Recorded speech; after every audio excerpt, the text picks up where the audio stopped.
హైదరాబాద్లో ఒక విషాద సంఘటన జరిగింది. హాస్పిటల్లో డాక్టర్ లేకపోవడం వల్ల ప్రసవానికి వచ్చిన ఒక మహిళతో పాటు ఒక బిడ్డ చనిపోయారు. వైద్యుల నిర్లక్ష్యంతోనే చనిపోయారంటూ కూడా వాళ్ళ కుటుంబ సభ్యులు ఆందోళన చేస్తూ ఉన్నారు. హైదరాబాద్ బాలానగర్ అరుణ అనే ఒక మహిళకి నొప్పులు రావడంతో ఒక్కసారిగా బాలానగర్ ప్రాథమిక ఆసుపత్రికి తీసుకొచ్చే ప్రయత్నం చేశారు. అయితే అక్కడ అందుబాటులో వైద్యురాలు లేదు, డాక్టర్ లేదు. అక్కడే ఉన్న ఏఎన్ఎం నర్సులు ఆమె ప్రసవాన్ని చేయడానికి ఇది చేశారంట. దాని తర్వాత ఆ బిడ్డకి చలనం లేకపోతే పుట్టిన తర్వాత వెంటనే 108కి ఫోన్ చేసి నీలఫోర్ హాస్పిటల్కి తరలించే ప్రయత్నం చేశారు. కానీ అప్పటికే నీలఫోర్లో హాస్పిటల్లోకి చేరుకున్న తర్వాత వైద్యులు చెప్పేశారు తన ప్రాణంతో లేదు, చలనం లేదని.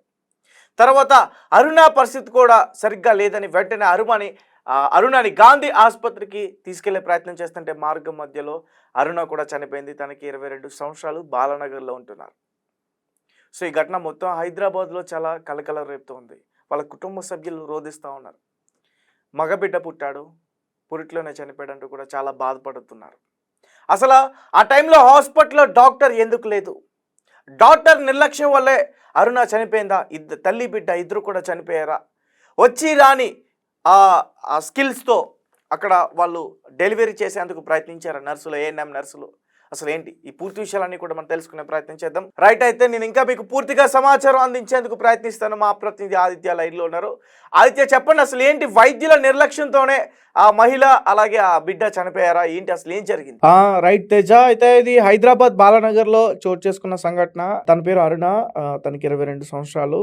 సో రీసెంట్గానే పెళ్ళైంది. అయితే ఆమెకి అంటే ప్రెగ్నెంట్ వచ్చిన తర్వాత 9 నెలలు నిండిన తర్వాత ఆమె నొప్పులు రావడంతో ఒక్కసారిగా వాళ్ళ కుటుంబ సభ్యులు వాళ్ళందరూ కూడా కలిసి బాలానగర్ ప్రాథమిక హాస్పిటల్కి తీసుకొచ్చే ప్రయత్నం చేశారు. అయితే అప్పటికే ఆమె పరిస్థితి చాలా దారుణంగా ఉంది. అయితే వెంటనే డాక్టర్ అందుబాటులో లేకపోవడం వల్ల అక్కడ చాలా ఇబ్బంది ఎదురైందని చెప్పుకోవాలి. ఎందుకంటే డాక్టర్ లేని వల్ల అక్కడ ఉన్న నర్సులు, ఏఎన్ఎం నర్సులు వాళ్ళు అక్కడ ఉన్న స్టాఫ్ వాళ్ళు ఆమెకి డెలివరీ చేయడానికి ఇది చేశారు. దాని తర్వాత డెలివరీ అయిన తర్వాత బాబు డెలివరీ కాస్త బాగానే అయింది, కానీ బాబులో చలనం లేదు. మగబిడ్డ మాట, బాబుకి చలనం లేదు.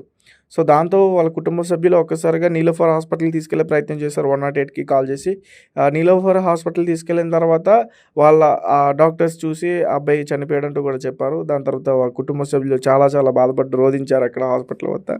సో మగబిడ్డ పుట్టడం వల్ల చాలా తేలిలోటు అని చెప్పుకోవాలి. అయితే తర్వాత మళ్ళీ వెంటనే ఆ అమ్మాయి పరిస్థితి కూడా, ఎవరైతే బిడ్డకి జన్మనిచ్చిందో తల్లి అరుణ, ఆమె పరిస్థితి కూడా బాగాలేదంటూ కూడా ఒక వార్త వాళ్ళకి మళ్ళీ వినిపించింది. అయితే వెంటనే ఆమెను కూడా గాంధీ ఆసుపత్రికి తీసుకెళ్లే ప్రయత్నం చేశారు. సో మార్గం మధ్యలో ఆమె కూడా చనిపోయింది. సో అంటే వైద్యుల నిర్లక్ష్యం వల్లే ఇద్దరు కూడా చనిపోయారంటూ కూడా వాళ్ళ కుటుంబ సభ్యులు ఆందోళన చేస్తూ ఉన్నారు. ఇది జరిగి 2 రోజులు అవుతుంది. శుక్రవారం జరిగింది ఇది. లేటెస్ట్గా ఈరోజు దీని గురించి సమాచారం వెలుగులోకి వచ్చింది. ఏదేమైనప్పటికీ వాళ్ళ అంటే వైద్యులు అంటే ఒకవేళ డాక్టర్ ఉంటే కనుక తల్లి బిడ్డలు కూడా ప్రాణాలతోనే ఉండేవారంటూ కూడా చాలామంది నెటిజన్స్ కూడా కామెంట్ చేస్తూ ఉన్నారు. అంటే వైద్యురాలు నిర్లక్ష్యం వల్ల చనిపోయారంటూ కూడా వాళ్ళు గట్టిగా ఆందోళన కూడా చేస్తున్నారు. Right, thank you Aditya. So వైద్యురాలి నిర్లక్ష్యం వల్లే ఒక తల్లి బిడ్డ ప్రాణం తీసేశారంటూ కూడా వాళ్ళ కుటుంబ సభ్యులు హాస్పిటల్ ఎదుట ఆందోళన చేసే ప్రయత్నం అయితే చేశారు. ఏదేమైనప్పటికీ ఇది చాలా చాలా దారుణం. ఒకవేళ ఆ టైంకి డాక్టర్ కనుక ఉండుంటే ఖచ్చితంగా తల్లి బిడ్డ బ్రతికేవారంటూ కూడా చాలామంది నెటిజన్స్ కామెంట్ చేస్తూ ఉన్నారు.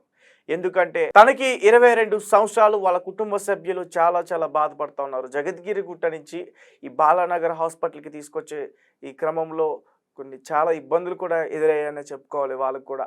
సో వాళ్ళ ఆర్థిక పరిస్థితి బాగాలేనందువల్లే వాళ్ళు ఇక్కడికి తీసుకొచ్చారంటూ కూడా అర్థమవుతుంది గవర్నమెంట్ హాస్పిటల్స్. కానీ చాలామంది కూడా వాళ్ళ ఆర్థిక పరిస్థితి బాగోకే గవర్నమెంట్ హాస్పిటల్స్కి ఎక్కువగా తీసుకొస్తూ ఉంటారు. కానీ అక్కడ కొంతమంది వైద్యులు నిర్లక్ష్యాల వల్ల చాలామంది ప్రాణాలు కోల్పోతూ ఉన్నారు.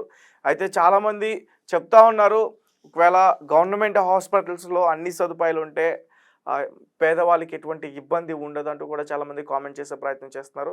ఏదేమైనప్పటికీ వాళ్ళిద్దరి ప్రాణాలు అయితే కాపాడలేకపోయారు. సో వాళ్ళ ఆత్మకి శాంతి చేకూరాలని మనస్ఫూర్తిగా కోరుకుంటున్నాను. ఎవరైతే ఈ హాస్పిటల్లో నిర్లక్ష్యానికి పాల్పడ్డారో వాళ్ళపైన పోలీసులు కఠినంగా చర్యలు తీసుకోవాలంటూ కూడా మా రెడ్ టీవీ ఛానల్ తరఫు నుంచి కోరుకుంటున్నాను. మీ అభిప్రాయాన్ని మా కామెంట్ రూపంలో తెలియపరచండి.